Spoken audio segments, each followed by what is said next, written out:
गरुड़ पुराण के अनुसार कहते हैं, जब व्यक्ति की मृत्यु हो जाती है तो उसकी आत्मा शरीर से अलग होकर एक नई अवस्था में प्रवेश करती है। इस अवस्था में आत्मा सब कुछ देख सकती है, लेकिन किसी से कुछ कह नहीं पाती।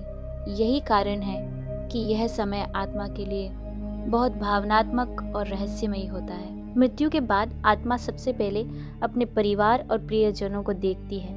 वो देखती है कि उसके जाने के बाद घर में क्या हो रहा है, कौन उसे याद कर रहा है और कौन उसके लिए दुखी है। आत्मा यह सब महसूस भी करती है, लेकिन किसी भी तरह से हस्तक्षेप नहीं कर पाती।